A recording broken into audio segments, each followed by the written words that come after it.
আল্লামা লুৎফুর রহমান হাফেজাহুল্লাহ। আচ্ছা, উনি স্ট্রোক করার 1 মিনিট আগেও কি জানতো যে উনার সব কাজ বন্ধ? এখন কি হাসপাতালে উনার নামাজ চলে? কথা বলে না কেন লোকেরা? স্ট্রোকের রোগী, উনার কি সেন্স আছে?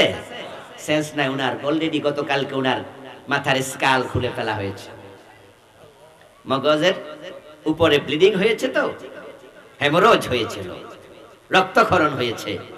ওটা সারানোর জন্য অলরেডি কপাল কেটে ওনার মাথার মাংস শক্ত যেটা ওটা খুলে ফেলেছে।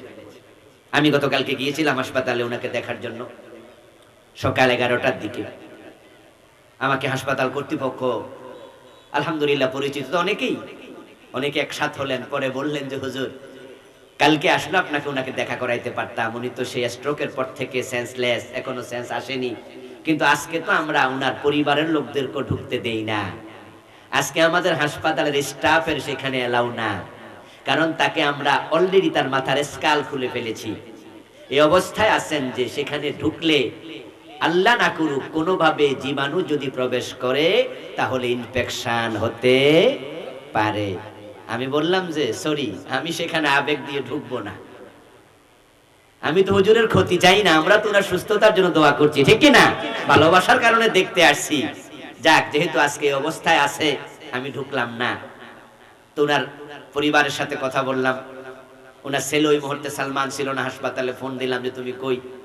বললো ওস্তাদ আমি তো একটু বাসায় আসছি। তখন যারা ছিল তাদের সাথে কথাবার্তা বলে খোঁজ খবর নিয়ে চলে আসছি। জিজ্ঞাসা করলাম হুজুর স্ট্রোক করলো কখন?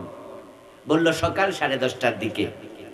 উনার ফিএস ওখানে হাজির ছিল, আমার সাথে কথা বলছে, যে বলল যে এর আগের দিন রাতে হুজুর মাহফিল করছে, তারপরে বাসায় সকালবেলা 8:30টার দিকে বাজারে যাবে। আমারে বলল যে ঘরের দরজার কাঠ কিনবো, একটু বাজারে যাব। আমি হুজুরকে পরামর্শ দিলাম যে হুজুর রাতে মাহফিল করে ঘুমাবেন, সকাল 8:30 যাইয়েন না, 9:00-10টার দিকে যান, ঘুমায় টুমে একটু রেস্ট টেস্ট নিয়ে যান, কারণ রাতে তো পরের দিন আবার মাহফিল। হুজুর আমি পরামর্শ দেয়াতে হুজুর কো তাহলে ঠিক আছে 10:30-11টার দিকে যামুনি। হ্যাঁ, সকালে আর আমারে ডাকে নাই, না ডাকে উনার পরিচিত একজনকে বললো যে আমনে চলেন তো দরজা জানালার ঘরের জন্য কিছু কাঠ কিনবো। সুস্থ মানুষ, ড্রাইভারকে বললেন যে গাড়ি স্টার্ট দাও। তো যাকে সাথে নিছে তারে কয় আমনে সামনে বইয়েন, আমি একটু পিছনে। তো হুজুর পিছনেই নাকি বসেন সব সময়, একা একা পিছনে বসা।